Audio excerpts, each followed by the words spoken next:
G'day and welcome to another episode of Kiwi Car Life. And here on the channel I must confess I've been quite critical of Volkswagen and Audi Group's 2-litre turbocharged all-wheel drive hot hatchbacks. Why? Well, because they embody everything dull about driving. A dull 2-litre turbocharged 4-cylinder engine, the most boring drivetrain layout, a front-biased all-wheel drive system, a soulless dual-clutch transmission in a fairly bland-looking hatchback body style. Those are all the exact reasons why I wasn't particularly fond of the Audi S3 or the Mk6 Golf R, in part because of all of those, but also because they're quite new cars. They're just generally devoid of feedback and fun when you drive them. However, one significant advantage that those cars have is that they have a lot of modification potential. And so, if you don't like the way they drive from factory, well, you can change out a whole lot of parts and turn it into a fire-breathing monster.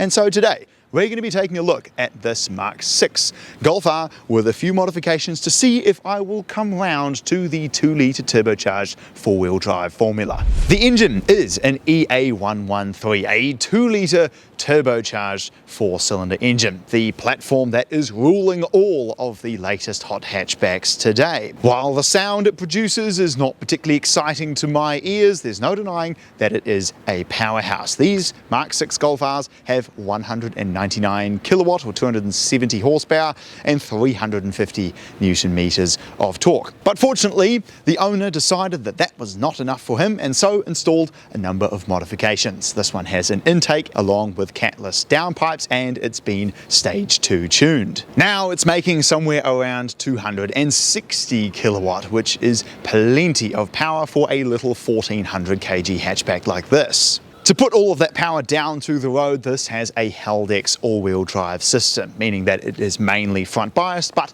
can send power to the rear wheels if needs be. And of course, it has a 6-speed dual clutch transmission, although a 6-speed manual was available with these as well.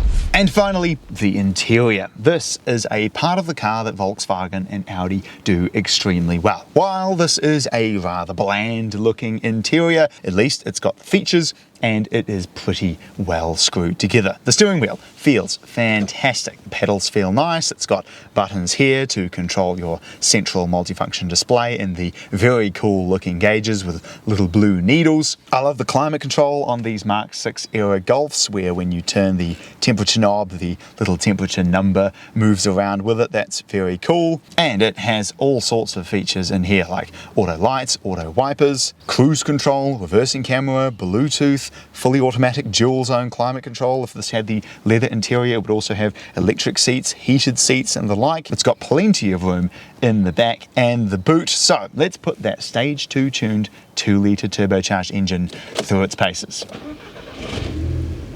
Driving the Mk6 Golf R. A couple of years ago I reviewed a Mk7 R and found it boring. Recently I did an 8V Audi S3 and I found that boring too. But let's see what this stage 2 Mk6 R is like. First thing I'm noticing, quite a bit of turbo lag actually, to my surprise. I'm used to these 2-litre turbo engines just making power immediately. This one, there's about a half second or so of delay, but then when it comes on very, very quickly, that's for sure. Foot down, bang, there's the boost.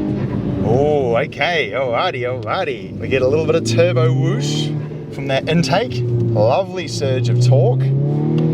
Oh, okay, and it sounds a lot more interesting, much more snarly exhaust note. I like that very much indeed. Something else I like about this era of Volkswagen is that even though it is electric power steering, the feedback is brilliant. You just know exactly what the front end is doing. And on a road like this, on Pilot Sport 5 tires, this thing is a very light and nimble car to drive. And the gear ratios, second gear, we're sitting right up in the power band at 4,000 RPM. It's absolutely perfect. I just love how short these gears are. Wow, okay, that is fantastic. There's nothing I love more than a car where you can use multiple gears down a back road without going too fast. You know, it's no fun if you're just in second gear the entire time. The fact that you can just go bang, bang, bang through like 3 or 4 gears just on little straights like this is fantastic. I love it, it's great. Look at that, second, third, Oh, that is just brilliant. That's exactly what you want in a transmission. I reckon these are some of the shortest automatic gears I've seen in a car. It's incredible. And thanks to that stage 2 tune, it is.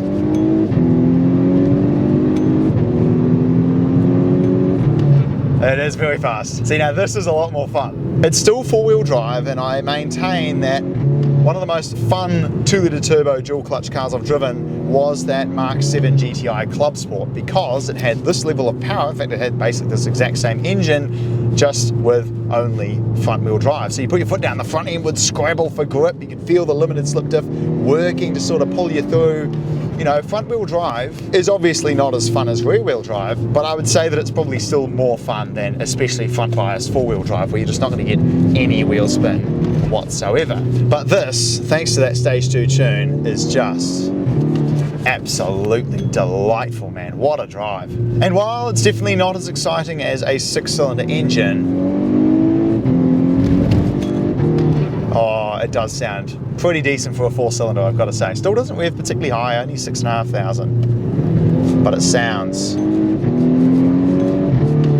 definitely more exciting than one of these would from factory. Oh, it goes to 6,700. See, now that's all right. This is a very, very good car, and I like it a lot more than I like the slightly newer ones. Mainly just because the engine is a lot more exciting, and surprisingly, I actually reckon this has got shorter gears than the newer ones. I'm not entirely sure why, because the newer ones have 7-speed dual clutches, this is a 6-speed, but the ratios are perfect. The way it changes gears is just snappy. There's a nice little gap between the shifts, which just sounds cool. The engine makes a great noise. And this thing, you are just flying down a road like this, eh? 4-wheel drive grip. It's brilliant. So the Mk6 Golf R. Oh, finally, a 2-litre turbocharged all-wheel drive dual clutch car that I actually like.